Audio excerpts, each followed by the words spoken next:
first steps to a new life in Europe aren't easy. A 50-kilometre walk through mountains to the island's port. Every day, thousands take this now well-trodden path, escaping violence and tyranny at home for an uncertain future. Jonathan Samuels, Sky News, Lesbos in Greece. Authorities in Hungary say they will close the border next week with potentially serious consequences for the ongoing crisis. Sky's chief correspondent Stuart Ramsey has spent the day at the Serbian border.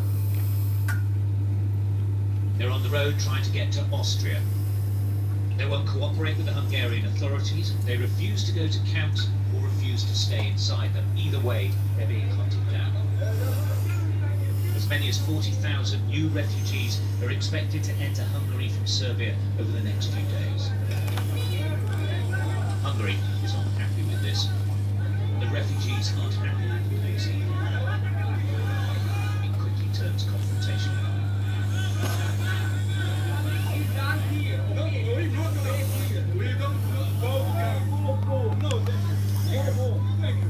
One officer tells them to go home. Another says they're terrorists. In the melee, some groups try to get away. Police reinforcements stream past apprehending. The helicopter is on a spotting mission, identifying those trying to make a run. Well, these are the people who have attempted to either get out of the camps or refusing to go to them. They're saying to the police, we will not go to the camps, we're not going to stay there any longer. Some of the others who escaped have just been caught by police and they're coming towards us now. So they've been, they got another kilometre or so up the motorway, but they're being brought back. And so this is a situation we're finding ourselves now in Hungary, where those who do not want to be in the camps, trying to get out, they're being rounded up by the police and they'll go back to those camps. This is a situation that isn't getting any better and nobody seems to have a clue as to how it's going to be resolved. There are basically two issues here. Some believe they will go to squalid camps and be stuck. Others don't want to register here as they believe they won't get access to the countries they're heading for. We are not to stay here. Not to stay here. We are go in there to Germany, to Austria, not to be there. I have my family in, my friend in Sweden, his wife in Sweden, and my family in Norway. Yes, I want to go to Norway. Norway didn't accept the stamp of Hungary, accept at all. On the border with Serbia, the barbed wire fence building goes on. Next week, Hungary has plans to close its border entirely. Nobody will be allowed in. Those who chance it will go to prison in court. So the steady stream will likely turn into a torrent over the next few days as the Hungarians prepare to close this railway line gap into the country. This gateway to Europe is being shut. Stuart Ramsey, Sky News, on the Hungary-Serbia border. Well, another shocking image has emerged among the distressing scenes of refugees running away from police. A Hungarian camerawoman was filmed deliberately tripping up a man carrying a child.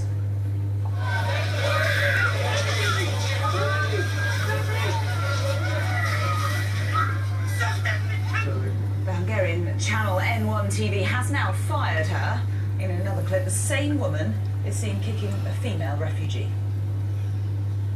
An emergency meeting will be held in Brussels on Monday. The head of the EU Commission, Jean-Claude Juncker, has made an impassioned plea for a unified response from the European Union.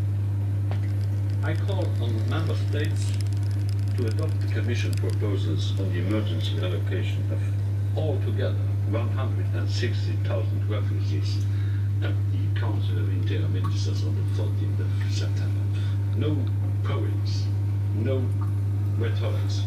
Action is what is needed for the time being.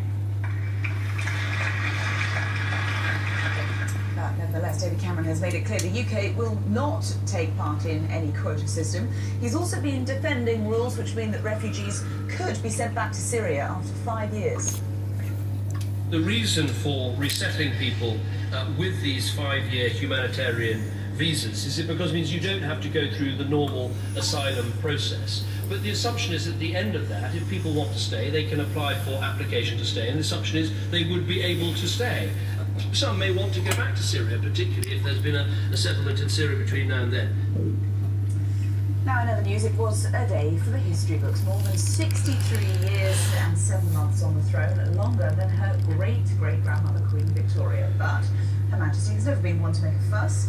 Opening a railway in the Scottish borders, the Queen thanked her well-wishers, but insisted that it was a milestone that she'd never aspired to. Our royal correspondent, Rhiannon Mills, reports.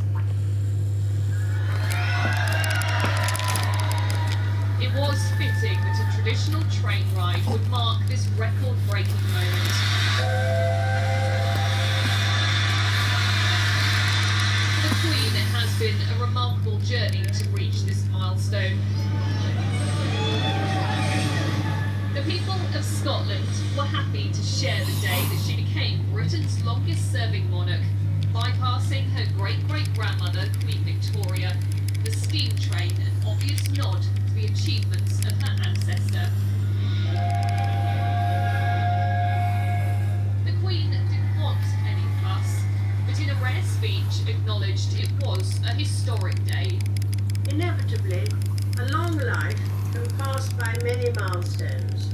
My own is no exception.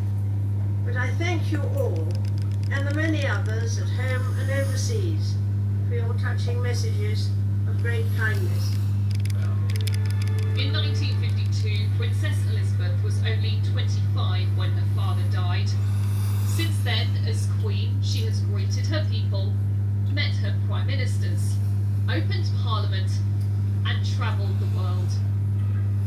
63 years and 7 months later, she's still serving her country. This photo, released by Buckingham Palace, showing her surrounded by her paperwork, a clear sign that she's not slowing down. No national events may have been planned, but that didn't stop the celebrations. BT Tower lit up, bells rang out at Westminster Abbey. The Tower Bridge was opened in the Queen's honour. David Cameron reflected on how she's adapted to a rapidly changing world. Her Majesty exemplifies the unique combination of tradition and progress that has come to define us as a nation. She's been a rock of stability in an era in which our country has changed so much, providing an enduring focal point for all her people. In Scotland, the crowds were clearly touched. She chose to spend the day with them as she opened their new train line. We've stood for hours and hours and just packed every minute of it, just to see her. And I mean, she looked as if she was enjoying the proceedings. Not very often we see, Her Majesty here, and yeah, I feel very honoured. Very, very special day.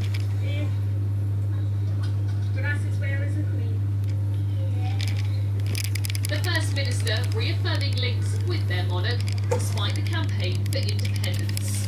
My view, and this was a view expressed during the referendum campaign last year, is that yes, the Queen, who is Queen of Scots, would remain head of state in an independent Scotland. But that's not a debate for today. That's a debate we had last year, and no doubt we'll continue to have in the future. But today is a day to mark what is a special occasion for the Queen. Over the decades, the Queen and her growing family have faced increased scrutiny. But in a Sky News poll, 70% of people said Britain should remain a monarchy forever. For the Queen, the past 7 decades being seen at events like this haven't been about boosting her own popularity. It's been about making sure the monarchy is accessible and therefore securing their position for the future.